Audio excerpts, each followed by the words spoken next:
प्रदेश में धूमधाम से मनाया जा रहा हरेला पर्व। राजधानी देहरादून के रायपुर स्टेडियम पहुंचे मुख्यमंत्री पुष्कर सिंह धामी। पौधारोप कर दी प्रदेशवासियों को हरेला पर्व की शुभकामनाएं।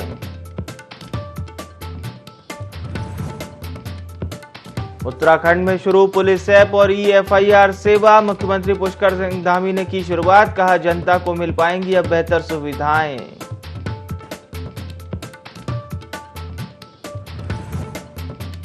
पीठासीन अधिकारियों की दिल्ली में बैठक। विधानसभा स्पीकर रितु खंडूरी रही मौजूद। लोकसभा अध्यक्ष ओम बिरला ने ली बैठक।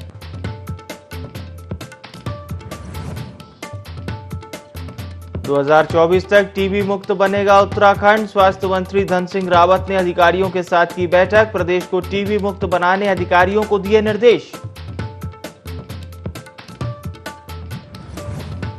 और पौड़ी में जंगली मशरूम खाना एक परिवार को पड़ा भारी। जंगली मशरूम खाने से एक परिवार के 5 लोगों की बिगड़ी तबीयत। सभी पीड़ित अस्पताल में भर्ती।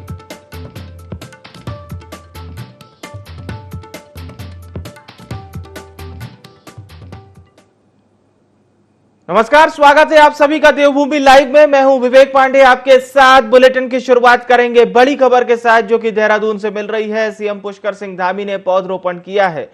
महाराणा प्रताप स्पोर्ट्स कॉलेज देहरादून में उन्होंने पौधरोपण किया। हरेला पर्व पर आयोजित कार्यक्रम में शामिल हुए हैं पुष्कर सिंह धामी। पौधरोपण कर हरेला पर्व की शुरुआत की है। प्रदेश भर में अगले 1 माह तक हरेला पर्व मनाया जाएगा धूमधाम से। उत्तराखंड में हरेला पर्व मनाया जा रहा है। संस्कृति एवं हरियाली संघ आओ मनाएं हरेला कार्यक्रम में मौजूद रहे हैं सीएम पुष्कर सिंह धामी। उनके साथ वन मंत्री सुबोध उनियाल, रायपुर विधायक उमेश शर्मा काऊ भी मौजूद रहे। साथ ही साथ मेयर सुनील उनियाल गामा भी मौजूद रहे। तो हरेला कार्यक्रम काफी धूमधाम से उत्तराखंड में मनाया जा रहा है। मुख्यमंत्री पुष्कर सिंह धामी ने देहरादून में पौधरोपण किया और हरेला पर्व पर आयोजित कार्यक्रम में वे शामिल भी हुए हैं। तो हरेला पर्व का एक अलग महत्व है।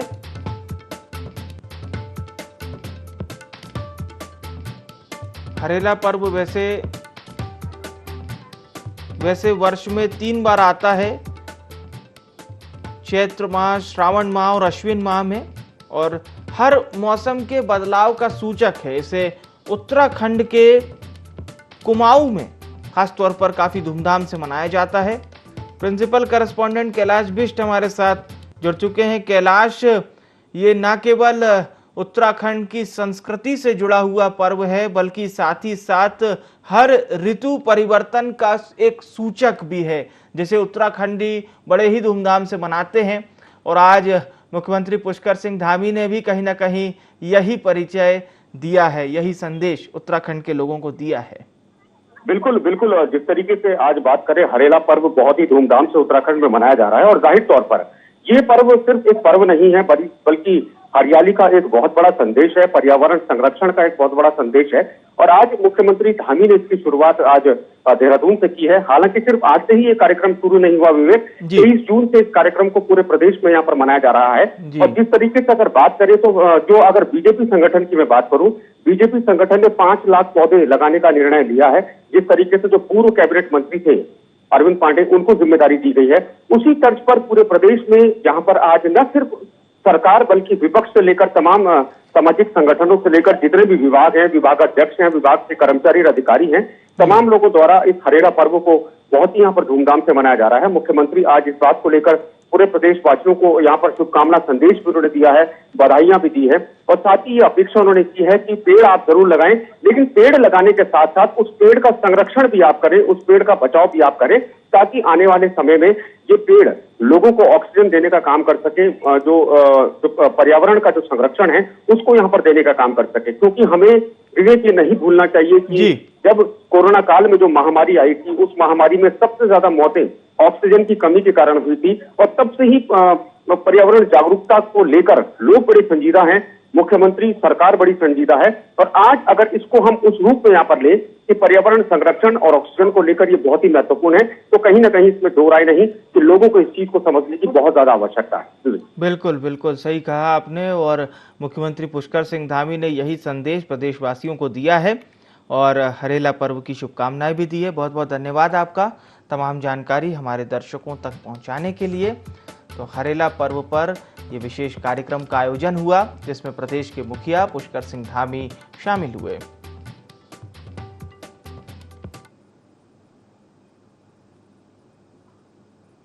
मुख्यमंत्री पुष्कर सिंह धामी ने महात्मा गांधी शताब्दी जिला चिकित्सालय में कोविड टीकाकरण का स्वयं टीका लगवाकर इस अभियान की शुरुआत की है। बता दें, अमृत महोत्सव के तहत 18 से 59 आयु वर्ग के सभी लोगों को निःशुल्क बूस्टर डोज लगाई जाएगी। सीएम धामी ने अभियान की शुरुआत कर सभी लाभार्थियों से टीकाकरण में सहयोगी बनने को कहा है। उन्होंने कहा कि कोविड की रोकथाम के लिए टीकाकरण बेहद जरूरी है। राज्य सरकार इसके लिए सभी आवश्यक व्यवस्थाएं सुनिश्चित कर रही है। उन्होंने कहा कि पिछले 2 वर्षों में हमने प्रधानमंत्री नरेंद्र मोदी के नेतृत्व में कोरोना महामारी का डटकर मुकाबला किया। उनके नेतृत्व में भारत में कोविड वैक्सीनेशन का महाअभियान चलाया गया। साथ ही मानवता का परिचय देते हुए दुनिया भर में भारत द्वारा वैक्सीन बांटने का कार्य भी किया गया। कोरोना महामारी कम अवश्य हुई है लेकिन खत्म नहीं हुई। अभी भी बचाव, जागरूकता, साफ सफाई और वैक्सीनेशन द्वारा ही इससे बचा जा सकता है।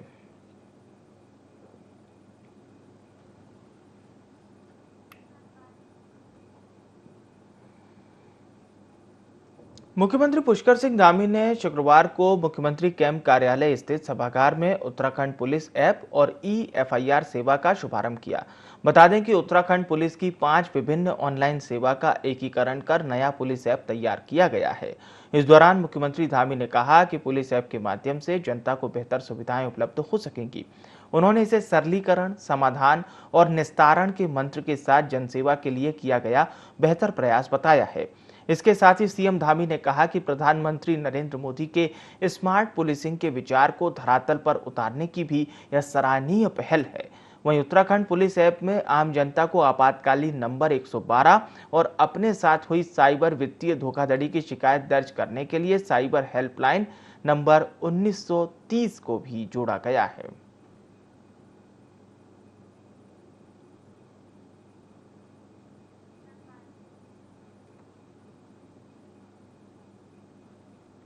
उत्तराखंड के पहाड़ी हिस्सों में बारिश आफत बनकर बरस रही है।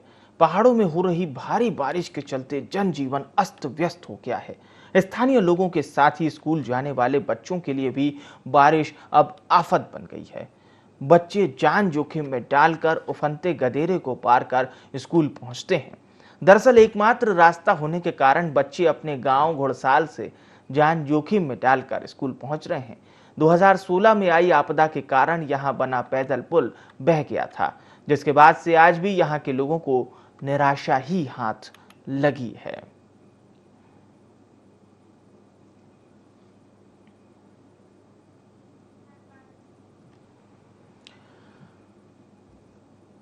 कालाडूंगी मुख्य बाजार में नगर पालिका अधिशासी अधिकारी द्वारा प्रदूषण को देखते हुए पॉलिथीन इस्तेमाल कर रहे दुकानदारों के चालान काटे गए। स्वयं अधिशासी अधिकारी रेखा कोहली और उनकी टीम द्वारा मुख्य बाजार में दुकानों में जाकर पॉलिथीन और प्लास्टिक से बनी सामग्री जिसको इस्तेमाल करके फेंक देने वाली चीजों की जांच की गई। इसमें प्लास्टिक के थैले, थर्माकोल से बनी प्लेटें, चम्मच और अन्य सामग्री शामिल हैं। वहीं जिन लोगों के पास पॉलिथीन और अन्य सामग्री प्राप्त हुई उन लोगों का चालान भी काटा गया। साथ ही लोगों से अनुरोध भी किया गया कि आगे से भविष्य में पॉलिथीन का इस्तेमाल ना करें। अगर कोई भी फिर से पॉलिथीन का इस्तेमाल करता पाया गया तो उसके खिलाफ चालानी कार्रवाई की जाएगी।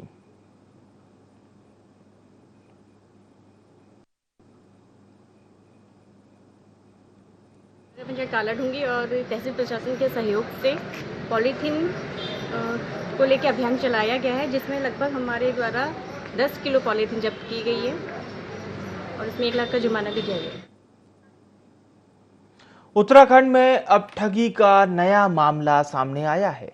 बता दें कि साइबर अपराधियों ने अब सरकारी पदों पर बैठे वरिष्ठ अधिकारियों के नामों और फोटो का सहारा लेकर ठगी करने लगे हैं। ऊधम सिंह नगर की सितारगंज तहसील में जनपद के जिलाधिकारी के नाम से फर्जी फोन डीपी लगाकर फर्जीवाड़े का खुलासा हुआ है। दरअसल तहसीलदार जगमोहन त्रिपाठी को जनपद के जिलाधिकारी की फर्जी फोन डीपी लगाकर फर्जीवाड़े के जाल में फंसाया जा रहा था।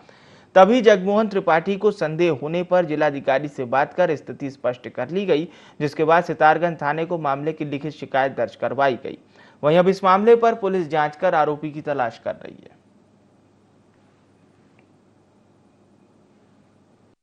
एक मोबाइल नंबर 86602041 से एक मैसेज आता है। मैसेज देखने पर व्हाट्सएप में डीएम सर की फ़ोटो लगी होती है और डीएम सर का नाम उल्लेखित है। और उसके बाद 2-3 मैसेज जब लगातार आते हैं तो उसके बाद मेरे द्वारा डीएम सर से दूरभाष पर वार्ता की गई। उनके द्वारा कहा गया कि मेरे द्वारा कोई चैट नहीं की गई है। उसके उपरांत मैंने थाना कोतवाली में एक सूचना प्रस्तुत की गई है और आम जनमानस से भी मेरा निवेदन है कि वो साइबर ठगों के चक्कर में ना पड़े एवं कहीं से कोई सूचना साइबर ठगों द्वारा कोई ठगी की जाती है तो स्थानीय थाना कोतवाली में सूचना से अवगत। विकासखंड पौड़ी के पोखरी गांव में जंगली मशरूम खाने से 6 लोग बीमार पड़ गए, जिसके कारण सभी को 108 एम्बुलेंस की सहायता से जिला अस्पताल लाया गया, जहां सभी की हालत अब खतरे से बाहर बताई जा रही है। पोखरी गांव निवासी प्रकाश सिंह ने बताया कि उसका बड़ा भाई जंगल से मशरूम लेकर आया था। मशरूम को अच्छी तरह से पकाने के बाद माँ बाप समेत परिवार के सभी 5 सदस्यों ने उसे खाया। वहीं एक पड़ोसी महिला ने भी जंगली मशरूम खाया, जिसके बाद सभी को चक्कर और उल्टियां शुरू हो गई। काफी घरेलू उपचार करने के बाद भी जब कोई असर नहीं हुआ तो 108 एम्बुलेंस की मदद से सभी को देर रात जिला अस्पताल पहुंचाया गया, जहां डॉक्टरों ने उनका उपचार किया। उपचार कर रही चिकित्सक डॉक्टर प्राची ने बताया है कि सभी लोगों का बीपी और ईसीजी करने के बाद जरूरी उपचार कर दिया गया है। समय रहते मरीजों को अस्पताल पहुंचाया गया, जिससे उनकी जान बच गई। हालांकि एक गर्भवती महिला को अब भी चक्कर आने जैसी शिकायतें हो रही हैं। उसे फिलहाल चिकित्सकों के निरीक्षण में रखा गया है।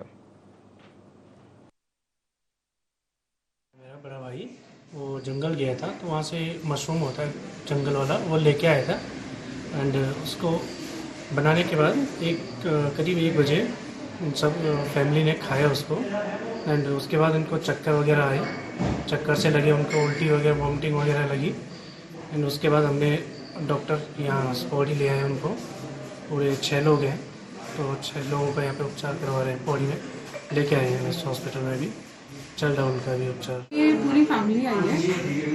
इनका दिन में 1:30 बजे के करीब इन्होंने वाइल्ड मशरूम खा लिए थे शायद गलती से। 4 बजे के करीब इनको सिम्टम्स आने शुरू हुए, सबको चक्कर आने लगे, उल्टी वगैरह आने लगी। तो मेडिसिन डिपार्टमेंट वगैरह में भी देख लिया है हमने इनको। ईसीजी वगैरह सब पेशेंट्स का हो गया है। सिम्टोमेटिकली हमने सब ट्रीटमेंट दे चुका है। लिवाज वगैरह नहीं किया जाता इसमें, और बाकी सब हमने ट्रीटमेंट अभी दे चुका है। पिथौरागढ़ में डीएम डॉक्टर आशीष चौहान की एक सराहनीय पहल सामने आई है, जिसके चलते अब लावारिस कुत्तों के आतंक से नगरवासियों को छुटकारा मिलेगा।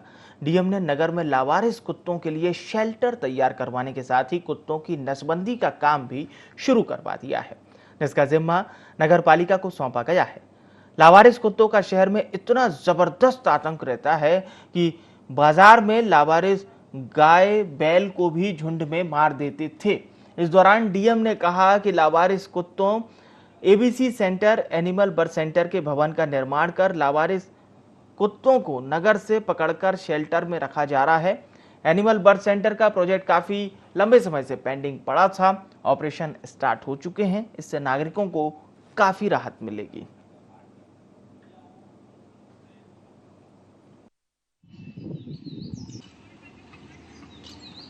रात दिलाने की कवायद चल रही थी। आए दिन देखा जाता था कि आवारा कुत्तों के हमले से यहाँ पे महिलाएं, बुजुर्ग, बच्चों को लगातार अस्पताल की दौड़ लगानी पड़ रही थी। तो लंबे समय के प्रयास के बाद जब जिलाधिकारी की पहल पर ये हमारे ज़िले में एनिमल बर्थ कंट्रोल लागू की गई, इससे कहीं ना कहीं बड़े कुत्तों की लगातार बढ़ती संख्या में रोक लगेगी और आने वाले समय में यहाँ पर पिथौरागढ़ की जनता को आवारा कुत्तों से निजात मिलेगी। एबीसी का जो एनिमल बर्थ कंट्रोल सेंटर का जो प्रोजेक्ट है वो काफ़ी लंबे टाइम से पेंडिंग पड़ा था। फिर जब मैंने डिस्ट्रिक्ट में ज्वाइन किया तो उसी समय मैंने उसको प्रायोरिटी पे लेते हुए इंस्पेक्शन किया और जल्दी काम ख़त्म करने के लिए इंस्ट्रक्शंस दिए गए थे। फॉर्चुनेटली ये कैंपस बन चुका है और हमारे जो भी प्रोक्योरमेंट होने थे वो हो चुके हैं। तो उसी क्रम में animal birth control exercise start हो गई और स्ट्रे एनिमल्स को के ऑपरेशंस भी स्टार्ट हो गए और मुझे इससे उम्मीद है कि हमारे स्थानीय नागरिकों को काफ़ी राहत। नैनीताल के जिला अधिकारी रहे सवीन बंसल ने प्रदेश और देश का नाम रोशन किया है। सवीन बंसल ने संयुक्त राष्ट्र द्वारा आयोजित कार्यक्रम आपदा जोखिम सुशासन पर भारत और अपनी यूनिवर्सिटी का प्रतिनिधित्व किया। नीदरलैंड के मास्ट्रीच में आयोजित कार्यक्रम में वक्ता के तौर पर हिस्सा लिया, जहां 2013 की केदारनाथ त्रासदी के प्रबंधन और रणनीति का मुद्दा उठाया। बता दें, सवीन बंसल उत्तराखंड कुमाऊं मंडल के अल्मोड़ा और नैनीताल जिले के डीएम रह चुके हैं और वर्तमान में लंदन से मास्टर्स की पढ़ाई कर रहे हैं।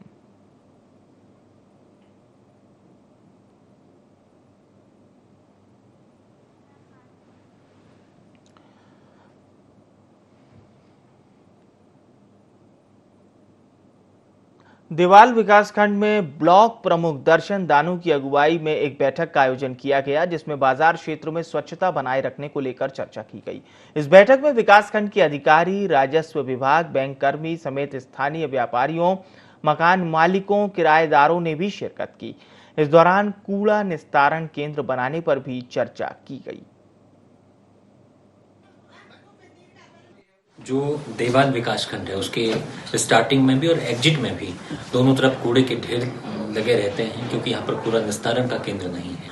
हम सब, मेरे जितने भी हमारे क्षेत्र पंचायत के सदस्य हैं, मैं उन सब का धन्यवाद देना चाहता हूँ कि हम सब के प्रयास से हमने एक नई मुहिम देवाल विकासखंड में करने जा रहे हैं। जिस तरीके से नगर पालिका, नगर पंचायत, हमारे नगर निगमों में व्यवस्था होती है कूड़ा निस्तारण के साथ साथ गाड़ी से उसको ले जाना, घर से कूड़ा उठाना, इस तरीके की व्यवस्था हम अपने विकासखंड में सुचारू कर रहे हैं। आज हम लोगों ने एक बैठक रखी थी जिसमें व्यापार संघ, राजस्व विभाग, पुलिस, पंचायती राज, विकासखंड के अधिकारी कर्मचारी और तमाम डिपार्टमेंट, बैंक के कर्मचारी, जो जितने भी डिपार्टमेंट्स हमारे यहाँ पर हैं, उन सबके साथ हमने एक बैठक की है। शीतला नदी के पुल में आई दरारों को लेकर ब्लॉक कांग्रेस कमेटी ने विकासनगर तहसील में प्रदर्शन किया। इस दौरान कांग्रेस कार्यकर्ताओं ने सीएम के नाम एक ज्ञापन उप जिलाधिकारी कार्यालय में सौंपा, जिसमें पुल की गुणवत्ता की जांच की मांग की गई।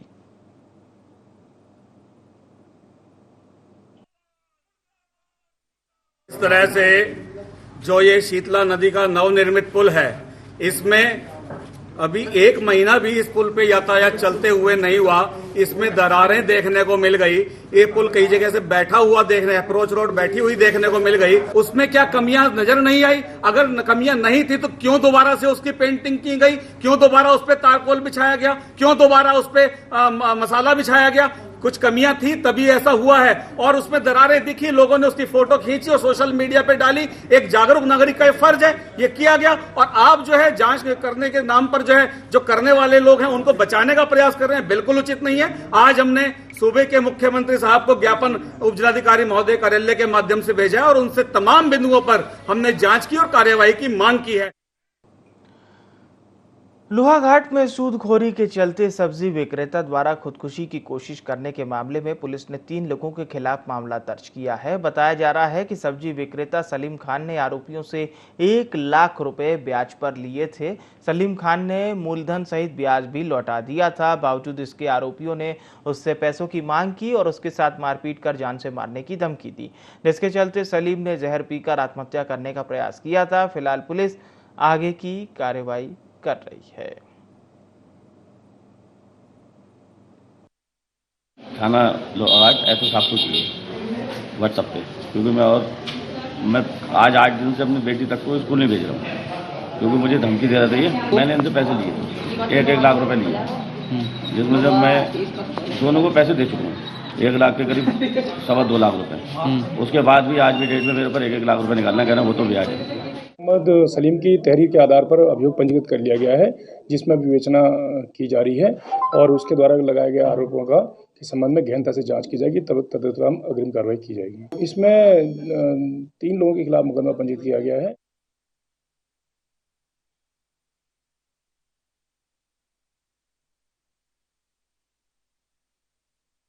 तो इसने 3 आरोपियों पर एफआईआर दर्ज की है और आपको बता दें, दरअसल ये सूदखोरी से परेशान होकर खुदकुशी करने की कोशिश का पूरा मामला है।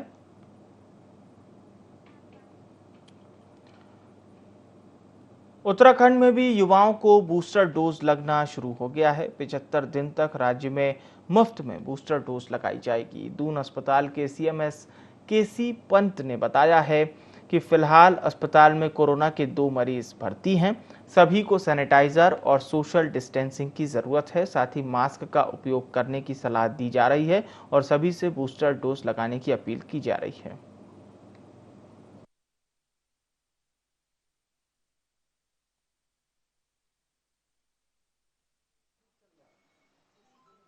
हमारे वहाँ भी अभी वर्तमान में 2 केसेस एडमिटेड हैं, लेकिन अच्छी बात यह है कि वो सेटल्ड हैं, कोई कॉम्प्लिकेटेड नहीं है। और इसकी वजह यह है कि वैक्सीनेटेड थे वो, तो इसका मतलब ये हुआ कि जो वैक्सीनेशन है उसका बहुत बड़ा रोल है। तो आज की तारीख से अब 18 वालों को बूस्टर डोज निःशुल्क लगाने के माननीय प्रधानमंत्री जी के आदेशानुसार ये शुरू हो गया, हमारे प्रदेश में भी शुरू हो गया। तो हम आपके माध्यम से सबसे ये अपील करना चाहते हैं, विशेष रूप से जो यूथ है हमारा अब 18 वाला, वो अपनी बूस्टर डोज तुरंत लगाना शुरू कर दे नियमानुसार।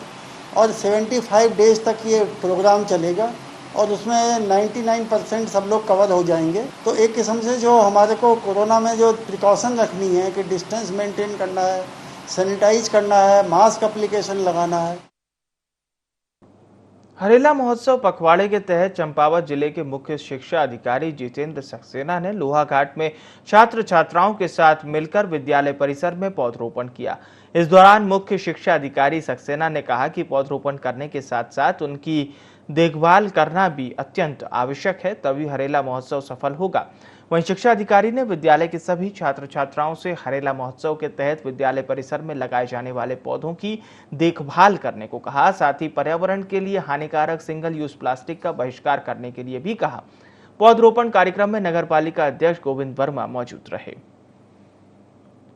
अटल उत्कृष्ट राजकीय बालिका इंटर कॉलेज में जिला पंचायत और राजू गड़गोटी जी के सहयोग से सघन वृक्षारोपण का कार्यक्रम किया गया है। इससे हमारा पर्यावरण शुद्ध होता है और उसके साथ ही साथ विद्यालयों में इको क्लब के माध्यम से भी इन वृक्षों के संरक्षण और पर्यावरण के प्रति जागरूकता पैदा की जाती है। और पर्यावरण के इस पर्व पर मैं सभी बच्चों से ये अपील करूँगा कि वो सिंगल यूज़ प्लास्टिक के प्रयोग को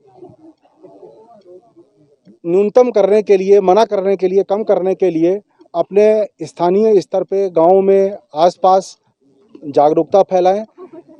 से no to single use plastic. आज हम लोगों ने नगर में यह प्रथम चरण में कार्य शुरू किया है।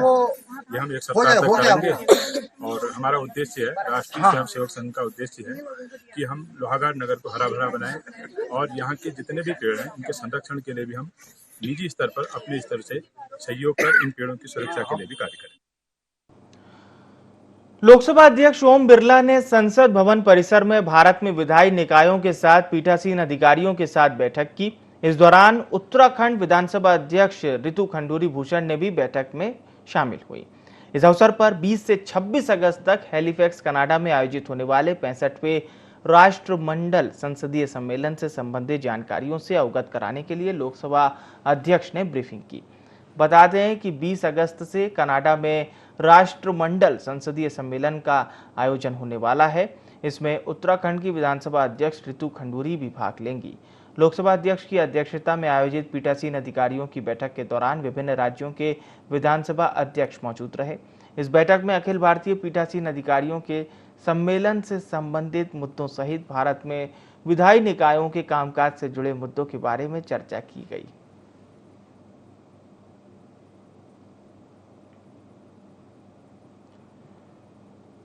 लालकुआं में नैनीताल दुग्ध उत्पादक सहकारी संघ लिमिटेड द्वारा आजादी का अमृत महोत्सव एवं उत्तराखंड के लोकपर्व हरेला के उपलक्ष्य में पौधरोपण कार्यक्रम किया गया। कार्यक्रम के तहत दुग्ध संघ परिसर में आंवला, जामुन, बेल और महुआ के पौधों का रोपण किया गया। पौधा रोपित कर पर्यावरण संरक्षण और प्रकृति में हरियाली और खुशहाली का संदेश दिया गया। कार्यक्रम में नवनियुक्त सहायक निदेशक डेयरी जनपद नैनीताल के निर्भय नारायण सिंह समेत दुग्ध संघ के समस्त कर्मचारी अधिकारी मौजूद रहे। बस सामने देखिए जरा पानी। आदरणीय नरेंद्र मोदी जी ने आज़ादी का अमृत महोत्सव 75 वर्ष पूर्ण होने पर पूरे 1 वर्ष के लिए मनाने का संकल्प लिया है। उन्हीं के मार्गदर्शन में, दिशा निर्देशन में आज नैनीताल दुखसन आंचल परिवार ने आज़ादी के अमृत महोत्सव के साथ साथ हरेले के पर्व के उपलक्ष्य में आज अपने परिसर में वृक्षारोपण का शुभारंभ किया है। इसमें हमारे सामान्य प्रबंधक राजेंद्र चौहान जी और सहायक निदेशक डेयरी विकास विभाग सम्मानित निर्भय नारायण सिंह जी, जो अब आगे सामान्य प्रबंधक का कार्यभार भी संभालने वाले हैं शीघ्र ही, और हमारे सम्मानित भगवान सिंह कुमटिया जी जो संचालक है कालाडोंगी क्षेत्र से, इनके नेतृत्व में सामूहिक रूप से हमने आज इसका वृक्षारोपण का शुभारंभ किया है। और आने वाले इस एक पखवाड़े में हम पूरे लगभग 600 दुग्ध समितियों में, प्रत्येक दुग्ध समिति में वृक्षारोपण कराएंगे। और फिलहाल के लिए देवभूमि लाइव में इतना ही। मुझे यानी विवेक को दीजिए इजाजत। नमस्कार।